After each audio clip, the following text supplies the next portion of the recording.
নমস্কার, আপনারা দেখছেন আপনার খবর আপনার খবর।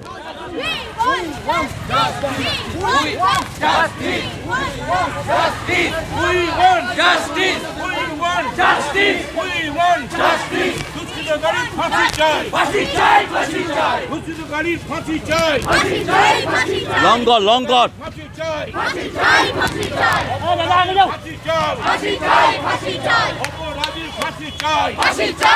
লঙ্গর না রে ফাঁসি চাই ফাঁসি চাই অপরাধীর ফাঁসি চাই ফাঁসি চাই ফাঁসি চাই we want justice we want justice we want justice we want justice we want justice we want justice Trinamool রাজপথে সিপিএম হুঁশিয়ার হুঁশিয়ার হুঁশিয়ার তৃণমূল রাজপথে সিপিএম হুঁশিয়ার হুঁশিয়ার হুঁশিয়ার তৃণমূল রাজপথে সিপিএম আরে ভাই তোমরা হুঁশিয়ার হুঁশিয়ার ডাক্তারদের আন্দোলনের পেছনে ঢাল আড়াল করে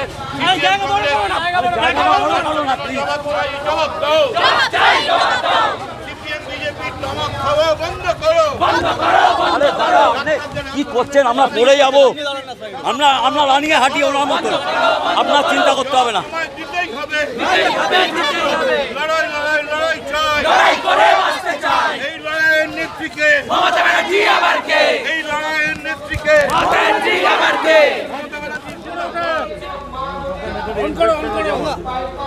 আজকে আজকে বাম কংগ্রেস একসাথে মিছিল করেছে আরজি করের ঘটনার প্রতিবাদে, সিবিআই তদন্ত যাতে প্রভাবিত না হতে পারে। কি বলবেন? সবাই এক হচ্ছে, অ্যাকচুয়ালি এক হচ্ছে সবাই, মানে সব ধান্দাবাজরা এক হও। রাম বাম আর শ্যাম, রাম বাম আর শ্যাম সব এক হচ্ছে, কিন্তু সব ধান্দাবাজরা এক হচ্ছে মানে এদের মধ্যে ডাক্তারি ছাত্র বা এরা নেই, কারণ তারা নিষ্পাপ ফুলের মতো এবং তারা প্রকৃত অর্থে আসলে আমি তাকাতে পারছি না। আমার এইমাত্র চোখের অপারেশন হয়েছে, আমার চোখের ভেতরে ইনফেকশন হয়েছে, ইন্টারনাল হেমারেজ হচ্ছে। আমি হসপিটাল থেকে আসছি, আবার এক্ষুনি হসপিটালে চলে যাব। আমি শুধু এসছি এই কারণে যে একটা আমরাও বিচার চাই, কিন্তু আমরা এরকম বিচার করি না। আমরা চাই যে প্রকৃত দোষী তার বিচার হোক, কিন্তু এই যে হাজার হাজার ছাত্রছাত্রী রাস্তায় নামলো, হাজার হাজার ছাত্রছাত্রী রাস্তায় নামলো, তারা জানতেও পারলো না তাদের কাঁধে রাইফেল রেখে বাম রাম আর শ্যাম, সিপিএম বিজেপি কংগ্রেস এলো, ওরা লোহার হাত করি নিয়ে নোখ যাদের তীক্ষ্ণ তোমার নেকড়েচ্ছে, ওরা মানুষ মারার দল।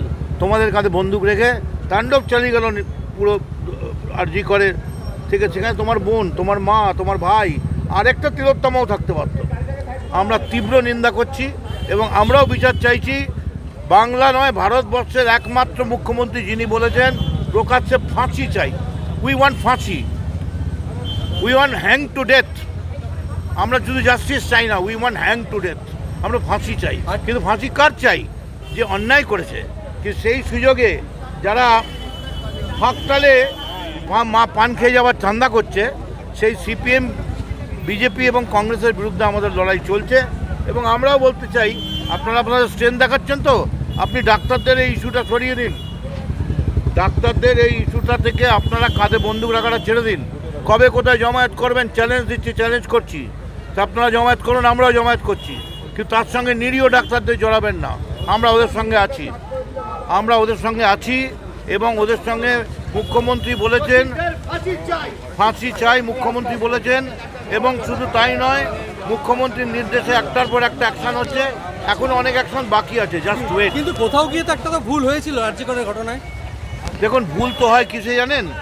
ভুল হয় মুখ্যমন্ত্রী বা প্রধানমন্ত্রী সবটা জানতে পারে না, সবসময় তাদের বিভিন্ন সোর্সের মাধ্যমে জানতে হয়। এখন অ্যাসিস্ট্যান্ট সুপার কেন বলেছিল যে উনি আত্মহত্যা করেছেন, সেটার উত্তর তো আমরা এই মুহূর্তে দিতে পারছি না। কিন্তু আমাদের তরফে অভিষেক ব্যানার্জি বলেছে 24 ঘন্টার মধ্যে এনকাউন্টার চাই। মুখ্যমন্ত্রী বলেছেন রোববারের মধ্যে ফাঁসি চাই। অতএব আমরাও রাস্তায় নেমেছি। তবে সিপিএম কংগ্রেস আর বিজেপিকে বলছি, আপনারা শুধু এই তিলোত্তমার এই যে ব্যাপারটা, এইটা ধান্দা করা ছেড়ে এর মধ্যে দিয়ে আপনারা রাজনৈতিক ফায়দা তুলছেন। ভাবছেন এর মধ্যে ইলেকশন হলে বাইরে প্রিন্সিপালের ভূমিকা নিয়ে কি বলবেন? আমরা তো প্রিন্সিপালকে সরিয়ে দিই, সরিয়ে আবার পুনর্বহাল করা হলো। তারপর আবার তাকে লম্বা ছুটিতে যেতে বলা হয়েছে, সবটাই করা হয়েছে। কিন্তু তারপর সরিয়ে তাকে অন্য মেডিকেল কলেজে দিয়ে হলো, সেটা তো শাস্তি দেওয়া হলো না। কি বলবেন? কি হয়েছে না হয়েছে এখন তদন্ত সাপেক্ষ সিবিআই চলছে, আমি এ ব্যাপারে কোনো মন্তব্য করব না। সিপিআইয়ের ওপর মন্তব্যের ওপরে সিপিআই জেলার মানে তদন্তের ওপরে প্রভাব ফেলতে পারে। আমি শুধু এইটুকুনি বলবো, সিপিএম বিজেপি আর কংগ্রেসকে, যদি মায়ের লাল হন তাহলে জমায়েত করুন। কবে কোথায় করবেন ডেট অ্যান্ড টাইম বলুন। কেন আপনারা নিরীহ ডাক্তারদের কেন আপনারা খুঁড়োর কলে নিয়ে যাচ্ছেন? আপনারা ধান্দা করছেন বাই ইলেকশনে দাঁড়িয়ে, কারণ ডাক্তাররা কেউ বাই ইলেকশনে দাঁড়াবে না। আপনারা ধান্দা করছেন বাই ইলেকশনে দাঁড়িয়ে আবার জিতবো। আমি ডাক্তারদের কাছে করজোরে অনুরোধ করছি, আপনাদের যা দাবি, মুখ্যমন্ত্রী তৈরি আছেন, মুখ্যমন্ত্রী বাড়ি গেছেন, প্রথম মুখ্যমন্ত্রী ফোন করেছেন, মুখ্যমন্ত্রী নিজের বুকের রক্ত ঢেলে দেয়। উনি বলেছেন আমি কোনো কায়েমি স্বার্থের কাছে আত্মসমর্পণ করব না, প্রয়োজনে রক্ত দেবো, মৃত্যুবরণ করব, কিন্তু ডাক্তারদের এই লড়াইয়ের পাশে আমরা আছি। কোথাও গিয়ে কি প্রশাসনকে একটু মানবিক হতে ভালো হতো? যেটা বলা হয় প্রথম থেকে যেভাবে পরিবারের সঙ্গে দুর্ব্যবহার করা হয়। প্রশাসন দানবিক যদি হতো, যদি প্রশাসন যদি মানবিক না হয় দানবিক হতো, তাহলে আর্জি করে ওটা জালিয়ানওয়ালা বাগ তৈরি হয়ে যেত। প্রশাসন যদি সেদিনকে গুলি চালাতো, হয়তো কেউ হয়তো আমি জানি না, কেউ খুশি হতে পারতেন, কেউ চাইছিলেন, অনেকেই চাইছিলেন না প্রশাসন গুলি চালাক, এমন গুলি চালাক যে 500 লাশ পড়ে যাক। না, আমাদের প্রশাসন মানুষ মারার গুলি চালাবে না। প্রশাসন দরকার হলে নিজেরা মার খাবে। আমার পুলিশ মার খেয়েছে, কয়েকশো পুলিশ মার খেয়েছে, কিন্তু তারা পাল্টা করেনি, কারণ মুখ্যমন্ত্রীর নির্দেশ ছিল কোনো অবস্থায় ডাক্তারদের, নিষ্পাপ ডাক্তারদের, যাদের মা, শিশু, বাচ্চা কোলে নিয়ে অনেকে যারা মিছিলে এসছেন, নিষ্পাপ মানুষের উপরে কোনো দানবিক অত্যাচার হবে না, তাই তারা চুপচাপ। কিন্তু চিকিৎসকের মৃত্যুর পর কি প্রশাসনকে আরেকটু মানবিক হওয়ার দরকার ছিল? যেভাবে বলা হয়েছিল আত্মহত্যা, পুলিশ বডি দেখায়নি, যে অভিযোগ করছে, খুবই অন্যায় হয়েছে। এবং শুধু তাই না, এটা জানার সঙ্গে সঙ্গে মমতা ব্যানার্জি রাস্তায় নেমেছেন। মমতা ব্যানার্জি রাস্তায় নেমে বলেছেন আমরা এইসব বরদাস্ত করব না। উনি এমন একজন মানবিক মুখ্যমন্ত্রী, কেউ যদি পাশের দেশের সঙ্গে গণ্ডগোল করে ফেলেন, এটার নাম কিন্তু অন্য কোনো নাম নয়, এটার নাম মমতা বন্দ্যোপাধ্যায়। অতএব আপনারা যদি জনপ্রিয়তার নিরিখে, আমি আপনাদের বারবার বলছি, ডাক্তারদের এই লড়াইয়ের পাশে আমরা আছি। প্রয়োজনে আমরা আজকালের মধ্যে হাসপাতালগুলোর পরিকাঠামো নিয়ে তো আপনি আগে এসএসকেএম নিয়ে সরব হয়েছিলেন। হাসপাতালগুলোর পরিকাঠামোর তো কিছু সমস্যা আছে। যেখানে পরিকাঠামোর সমস্যা আছে সেখানে এক্ষুনি রিপেয়ার করতে হবে, আমরা রিপেয়ার করব। কিন্তু আমরা কয়েকদিনের কি মধ্যে সমস্যা আছে, কি কেন এই ধরনের ঘটনা ঘটছে? রেফার হয়।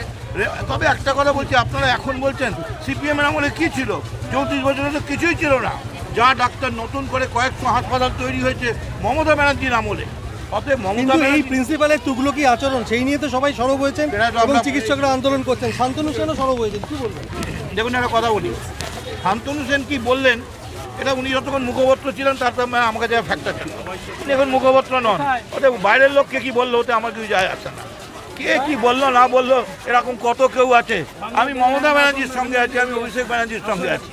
উই আর লয়ালিস্ট, এবং পার্টি রাস্তায় নেবে, আমরা খালি অন্য কাউকে বলছি না, আমরা চ্যালেঞ্জ তো করছি সিপিএম, বিজেপি আর কংগ্রেসকে, আপনাদের ঘোমটাটা সরিয়ে দিন, আপনাদের আপনারা দেখলেন আপনার খবর, আপনার খবর।